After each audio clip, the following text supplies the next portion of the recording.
ماما ماما. ايه ده؟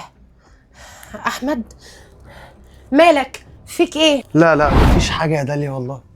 بقول لك ما تكلمي ماما كده، انا كنت عايزه بس تجيب لي حبايتين بنادول عشان مصدع قوي. احمد مالك؟ فيك ايه؟ انت كويس؟ انا حاسه ان انت فيك حاجه، انا ما اعرفش، انت اعصابك تعبانه. طب قول لي مالك؟ فيك ايه طيب؟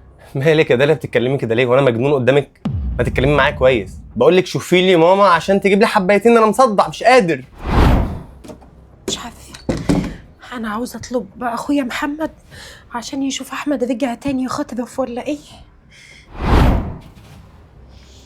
الو. الو، ايوه يا داليا. ايه يا محمد، عامل ايه؟ الحمد لله بخير، انت اخبارك ايه؟ الحمد لله. بقول لك ايه، انت فين دلوقتي؟ انا في الشارع. طيب انا عاوزاك تيجيلي عشان احمد اخوك مش طبيعي خالص. خير كفل الشر، ماله؟ مفيش، انا لقيته قايم من النوم مخضوض جدا، ولقيته بيقول لي بقول لك ايه، كلمي ماما وهي جايه تجيب لي حبايتين بنادول. انا حاسه ان العلاج مش جايب معاه نتيجه خالص. طب ما تقلقيش، انا هجيب الدكتوره وهاجي على طول. محمد انا حاسه ان هو رجع يخطف تاني. لا الحل انا قلقانه على احمد، انت عارف ان احمد طبعا يعني اخونا الصغير وانا قلقانه عليه. خلاص ما تقلقيش، انا هجيب الدكتوره وهاجي على طول، مسافه السكه بس. خلاص ماشي يا حبيبي، ما تتاخرش عليا. لا ما تقلقيش، خلي بالك من مع نفسك. السلامه. يلا بقى. وبعدين اتفضل يا دكتورة، اتفضلي. نورتي والله. انا عايزه افهم دلوقتي، انت جايبني بسرعه ليه كده؟ بص يا دكتورة، هختصر لك الموضوع بسرعة. انا اختي كلمتني من شوية وقالت لي ان اخويا الادوية ما جابتش معاه نتيجة خالص وحالته بتتدهور، فجايبك عشان نلاقي حل. انت متاكد انه ملتزم بالادويه اللي انا كتبتها؟ ايوه طبعا متأكد، زي ما انا بكلمك دلوقتي. اختي متابعاه كويس قوي، متابعة حالته. مساء الخير يا دكتورة، ازيك؟ عاملة ايه؟ كويس يا محمد اللي انت جيت. طب ممكن اعرف انت بتديله العلاج ازاي؟ عشان في اكيد غلط في الموضوع. طبعا يا دكتورة، انا بديله العلاج في ميعاده وبعمل له كل حاجة وبقعد اتكلم معاه، بس مفيش فايدة، حالته بتبقى الأسوأ مش الأحسن.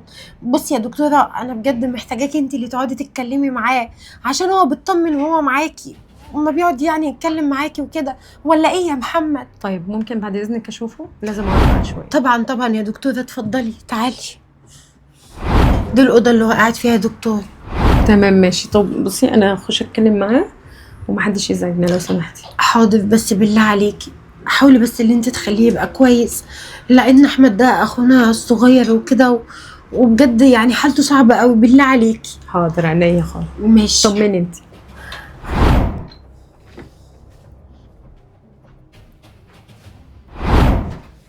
ازيك يا احمد؟ انت ايه اللي جابك؟ انت فاكرني؟ انت عارف انا مين؟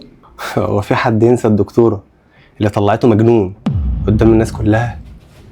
بس انت مش مجنون يا احمد، انت بتهيألك حاجات. بس انا ما بيتهيأليش حاجات، انا امي موجوده فعلا، ولو مش مصدقاني قاعده هناك اهي. احمد اهدى، في ايه؟ انت بتكلم مين؟ مفيش حد معانا في الاوضه، مفيش غير انا وانت، مالك؟ انا مش مجنون، انا مش مجنون، انا مش مجنون.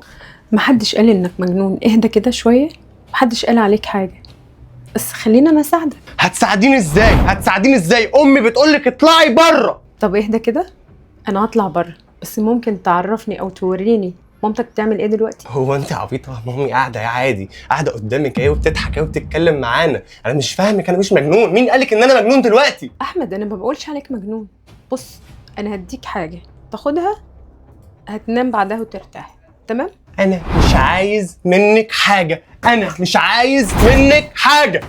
ايه يا دكتورة، في ايه؟ خير؟ مالك يا ابني؟ معلش سيبه وانا هعرف اتصرف معاه. انت متأكدة؟ طيب ماشي. لا انا مش مجنون. ما تقولي لها حاجه يا امي، قولي لها حاجه. ليه سايباها تتكلم معايا كده؟ ما تقولي لها ان انت موجوده.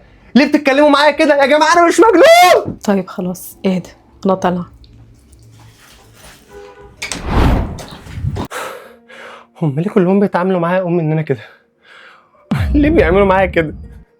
ما تقولي لهم ان ان انت موجوده وان انا قاعد معاك دلوقتي.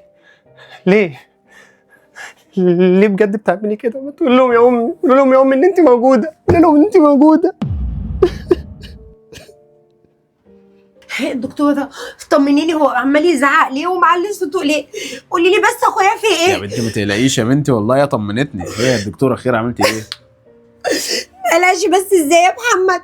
انت ما انت سامع صوت اخوك بقت حالته سيئه جدا وحالته بقت صعبه. اكيد في حل، واكيد هي هتعرفنا دلوقتي في ايه. اهدي بس وصلي على النبي. حبيبي يا اهدي. اخويا محمد، حول انا ما الله. اعرفش انت هادي كده ازاي؟ انت ما هنتصرف. انت سامع صوته يا دكتوره، بالله عليك قولي لاخويا في ايه طيب؟ بصوا يا جماعه، هو للاسف حالته صعبه جدا ولازم يتنقل للمستشفى حالا. بقول لك